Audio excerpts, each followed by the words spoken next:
இல்லாமல் அதில் நம்முடைய பங்களிப்பை முழுமையாக அளிக்க வேண்டும் என்கிறார் மனுஷபுத்திரன் அவர்கள். நம் விடையிலே வா நிகழ்ச்சியின் அடுத்த பகுதியாக வரவிருப்பது தீதும் நன்றும்.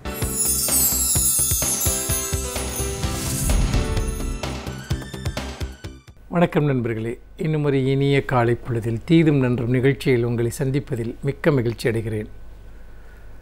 நம்முடைய நாட்டில் சுதந்திர இந்தியாவில் ஒருபுறம் கல்வி ஒரு மிகப்பெரிய அளவிற்கு வளர்ச்சி பெற்றிருக்கிறது. பெண் விடுதலை சார்ந்த கருத்தாக்கங்கள் ஒரு பெரிய அளவிற்கு வளர்ச்சி பெற்றிருக்கின்றன. பெண்கள் கல்வி கற்று வேலைக்கு போகக்கூடிய எல்லா துறைகளிலும் அவர்கள் இன்றைக்கு தங்களுடைய சுய ஆளுமையை வெளிப்படுத்தி கொள்ளக்கூடிய ஒரு நிலையை பார்க்கிறோம். இன்னொரு புறம் நீங்கள் பார்த்தீர்கள் என்றால் அரசியலிலும் பொது வாழ்க்கையிலும் கூட பெரிய அளவிற்கு பெண்கள் இன்றைக்கு முன்வந்து கொண்டிருக்கக்கூடிய ஒரு சூழலை பார்க்கிறோம். இவ்வளவு ஏன், சமீபத்தில் வந்த ஒரு புள்ளிவிவரத்தின்படி இந்தியாவில் இருக்கக்கூடிய பட்டதாரிகளில் ஆண்களை விட பெண்களுடைய எண்ணிக்கை தான் அதிகம். பட்டப்படிப்பு படித்தவர்கள் ஆண்களுடைய எண்ணிக்கையை விட பெண்களுடைய எண்ணிக்கை தான் அதிகம் என்கிற ஒரு புள்ளி விவரமும் நமக்கு கிடைத்தது. இது எல்லாம் சமூகம் ஒரு புறத்தில் வளர்ச்சி அடைகிறது, விடுதலை பெறுகிறது, புதிய மாற்றங்களை சந்திக்கிறது என்பதற்கான அடையாளங்கள் இருக்கிறது என்றால், சமூகத்தின் இன்னொரு பகுதியில் இந்த முன்னேற்றங்களுக்கும் வளர்ச்சிகளுக்கும் மாறுதல்களுக்கும் எதிரான அதே சமூக சூழல் இன்னும் கொடூரமாக இருந்து கொண்டிருக்கிறது என்பதை சொல்லக்கூடிய பல புள்ளி விவரங்களும் நமக்கு கிடைக்கின்றன. அதிலும் குறிப்பாக மிக மோசமான விஷயங்கள் என்னவெல்லாம் இருக்கிறதோ அதிலெல்லாம் தமிழகம் முதலிடத்தில் இருப்பது என்பதை நாம் தொடர்ச்சியாக பார்த்து கொண்டு வருகிறோம். அப்படி நாம் பார்க்கிற ஒரு விஷயத்தினுடைய ஒரு தொடர்ச்சியாகத்தான் சமீபத்தில் தேசிய குற்ற ஆவண காப்பகம் வெளியிட்டிருக்கக்கூடிய அறிக்கை என்பது, புள்ளி விவரம் என்பது, தமிழ்நாட்டிலேயே குழந்தை திருமணங்கள், இந்தியாவிலேயே குழந்தை திருமணங்கள் தமிழ்நாட்டில் தான் அதிகமாக நடக்கின்றன என்கிற ஒரு புள்ளி விவரத்தை தேசிய குற்ற ஆவண காப்பகம் முன்வைக்கிறது. அதாவது சுயமரியாதை திருமணங்களுக்காக புகழ்பெற்ற பெயர் பெற்ற தமிழகத்தில் இன்றைக்கு குழந்தை திருமணங்கள் பரவலாக நடக்கின்றன என்கிற செய்தி என்பது வருத்தமூட்டக்கூடியதாக இருக்கிறது, அச்சமூட்டக்கூடியதாக இருக்கிறது. அதாவது பெண்களுக்கு இவ்வளவு கல்வியும் கற்பதற்கான சூழலும் சமூக மாற்றங்களும் நடந்திருக்கக்கூடிய சூழ்நிலையிலும் கூட குழந்தை திருமணங்களை நாம் தடுத்து நிறுத்த முடியவில்லை. அவற்றினுடைய எண்ணிக்கை அதிகரித்து வருகிறது என்பது சாதாரணமாக நாம் புறந்தள்ள முடியாத ஒரு விஷயம். அவை காட்டக்கூடிய சமூக யதார்த்தங்கள் என்ன என்பதை நாம் பார்க்க வேண்டியிருக்கிறது. ஒரு விதத்தில் குழந்தை திருமணங்கள் என்பது நீண்ட காலமாகவே தமிழகத்தில் பரவலாக நடந்து வரக்கூடிய ஒரு விஷயமாக இருந்திருக்கிறது என்பதை நாம் மறந்துவிடக்கூடாது.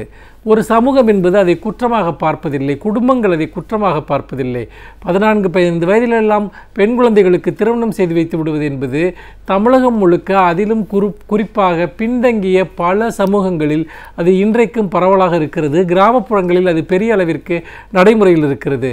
அதாவது சொந்தத்தில் திருமணம் செய்து வைத்து விடுவது என்பது கூட இன்றைக்கு பரவலாக நடைமுறையில் இருக்கக்கூடிய ஒரு விஷயமாக இருக்கிறது. இதை நாம் மிக எளிதாக விளக்க வேண்டும் என்று சொன்னால், சமீபத்தில் ஒரு விளம்பரம் சம்பந்தமான ஒரு பெரிய சர்ச்சை எழுந்தது. ஒரு பிரபல நடிகர் ஒருவர் தன்னுடைய ஒரு முதல் பாரமாக தன்னுடைய பெண்ணை குறிப்பிடுவதாக சொன்ன அந்த விளம்பரம் என்பது, அந்த விளம்பரத்திற்கு எதிராக நீதிமன்றத்தில் இன்றைக்கு வழக்கு இருக்கக்கூடிய ஒரு சூழலையும் பார்க்கிறோம். அப்படிப்பட்ட ஒரு சூழ்நிலையில்தான் இந்த வழக்கில் இந்த பிரச்சனையில் பெண் குழந்தைகளை இன்றைக்கும் ஒரு சுமையாக பார்க்கிற ஒரு மனோபாவம் என்பது நம்முடைய சமூகத்தில் புரையோடி போயிருக்கிறது. அது மட்டுமல்ல, திருமணம் செய்து வைத்து விடுவதுதான் ஒரு பெண் குழந்தைக்கு பாதுகாப்பானது என்று ஒரு மூடத்தனமான ஒரு நம்பிக்கை என்பது இன்றைக்கும் கூட பலரிடமும் இருக்கிறது. அதோடு பெற்றோர்களுக்கு வயதாகிற போது தங்களிடம் கொஞ்சம் பணம் இருக்கிற போது, ஏனென்றால் இன்றைக்கும் நம்முடைய சமூகத்தில் வரதட்சணை கொடுமை என்பது பரவலாக இருக்கிறது. அப்படிப்பட்ட சமயத்தில் தங்களிடம் கொஞ்சம் சேமிப்பு இருக்கிற போது, பணம் இருக்கிற போதே அந்த பெண் குழந்தைகளுக்கு திருமணம் செய்து வைத்து விட்டால் நல்லது, நாளைக்கு இந்த பணம் இல்லாவிட்டால் எப்படி திருமணம் செய்து வைப்பது என்கிற கவலையும் வந்து விடுகிறது. அதனால் அந்த பெண்கள், அந்த சிறுமிகள் திருமணத்திற்கு தயாராக இருக்கிறார்களா, அவர்களுக்கு அதற்கான முதிர்ச்சி இருக்கிறதா என்பதை பற்றியெல்லாம் கவலைப்படாமல், திருமண வாழ்க்கைக்கான உடல் மன வளர்ச்சி அவர்களுக்கு இருக்கிறதா என்பதை பற்றி கவலைப்படாமல், தங்களுடைய பொருளாதாரம் சார்ந்த பிரச்சனைகளுக்காகவும் சமூக கௌரவம் சார்ந்த விஷயங்களுக்காகவும் பெண்களை இளம் வயதிலேயே திருமணம் செய்து கொடுத்து விடுகிறது என்கிற நடைமுறை பரவலாக இருந்திருக்கிறது. ஆனால் அதை பதிவு செய்யப்படுவதே கிடையாது. ஆனால் அந்த திருமண பதிவு சட்டத்தின் கீழும் இந்த திருமணங்கள் வருவது கிடையாது. ஆனால் இன்றைக்கு இது ஒரு குற்றம் என்று அறிவிக்கப்பட்ட பிறகு இது அரசாங்கத்தினுடைய கவனத்திற்கு மக்கள் கொண்டு வருகிறார்கள். அப்படி கொண்டு வரப்பட்டு சில குற்ற வழக்குகள் பதியப்படுகின்றன. அப்படித்தான் நடைமுறையில் இருக்கக்கூடிய இந்த பழக்கம் என்பது இன்றைக்கு வெளிச்சத்திற்கு வர ஆரம்பித்திருக்கிறது. குழந்தை திருமண தடைச்சட்டம் ஏற்றப்பட்டு எவ்வளவோ காலம் ஆன பிறகும் கூட அந்த சட்டத்தின் அடிப்படையில் எத்தனை பேர் தண்டிக்கப்பட்டிருக்கிறார்கள் என்று யோசித்து பார்த்தால் ஏமாற்றம் தான் மிஞ்சுகிறது. குழந்தை திருமண தடைச்சட்டத்தின்படி அந்த திருமணத்தை நடத்துகிறவர்களுக்கு 2 ஆண்டுகள் வரை சிறை தண்டனை விதிக்க முடியும், 1 லட்சம் ரூபாய் அபராதம் விதிக்க முடியும் என்றெல்லாம் சட்ட விதிகள் இருக்கின்றன.